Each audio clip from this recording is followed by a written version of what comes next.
Hello, everybody. Welcome to another week. If you don't know me, my name is Jeff Mahacek. I'm an executive coach for designers. I do design advising, design consulting for different companies. So if you need any help, feel free to reach out. Every week, I record a video to kind of welcome everyone to their week and to just kind of pay it forward to the design community, things that I've learned in my career that other people might want to take advantage of. So if you don't know, May is Mental Health Awareness Month. This is something near and dear to me. Like a lot of people out there, I suffer from anxiety and depression. No stigma, no shame. 1 in 5 Americans is currently dealing with a mental illness, and only half of those people are getting any treatment for it.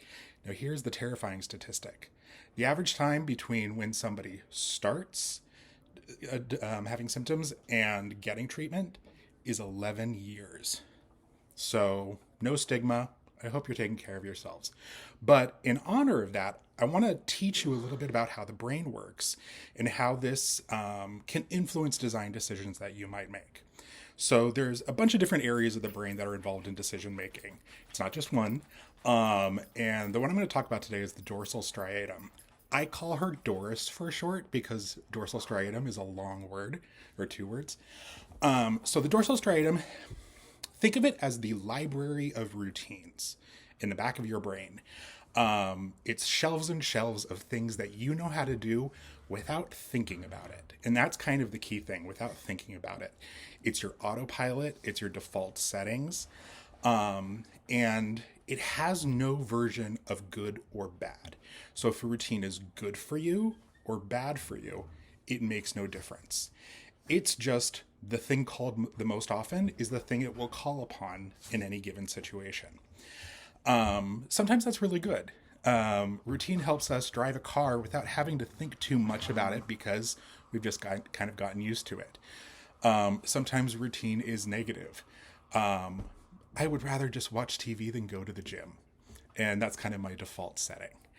So when we think about this in terms of design, think about anything, any interaction within your experience that someone could adapt and start to do out of routine, out of conscious decision, or, and we'll talk about this in a future video, pursuit of joy.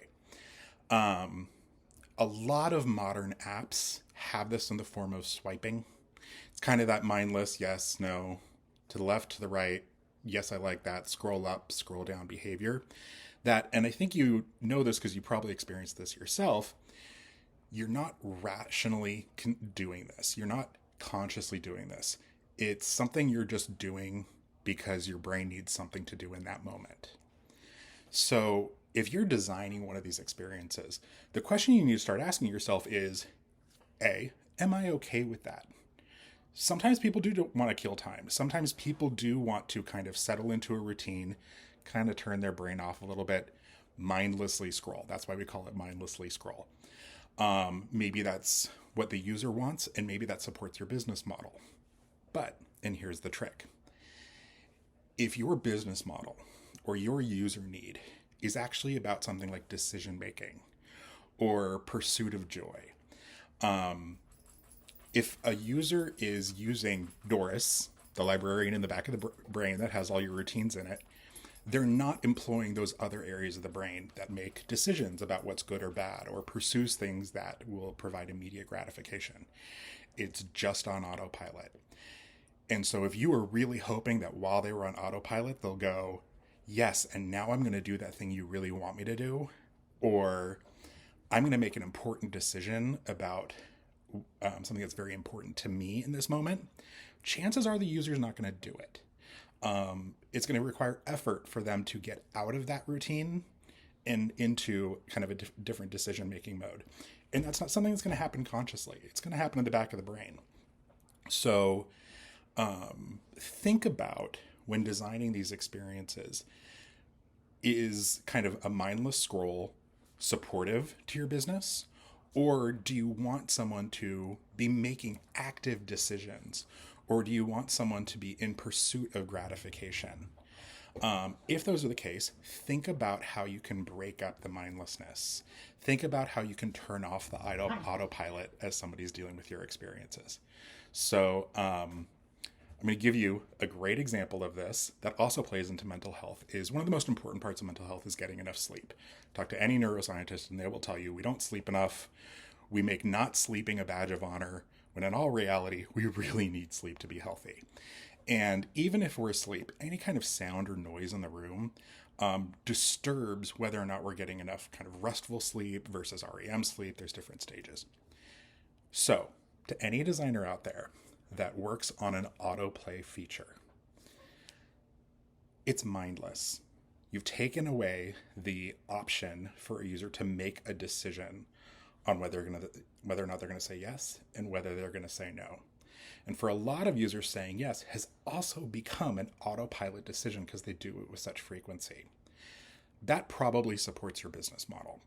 But because it's Mental Health Awareness Month, I have a request for all designers who are working on something with autoplay right now. If autoplay runs while somebody is asleep, because the system is calling up that routine and it's going to run that routine all night on behalf of the user, that's actually going to disturb the user's sleep and it's going to be bad for their mental health. So, super easy little flip. Autopilot, instead of being a binary, should be a yes, no, and yes only during daylight hours and no during non-daylight hours. That's a little free design idea, throwing it out into the world. So with that, again, I'm Jeff Mahacek. All my videos are on YouTube if you want to look at the archives of these things. Schedule time with me on Intro. My links are going to be in the comments. And everyone have a great week and take care of yourselves. Bye.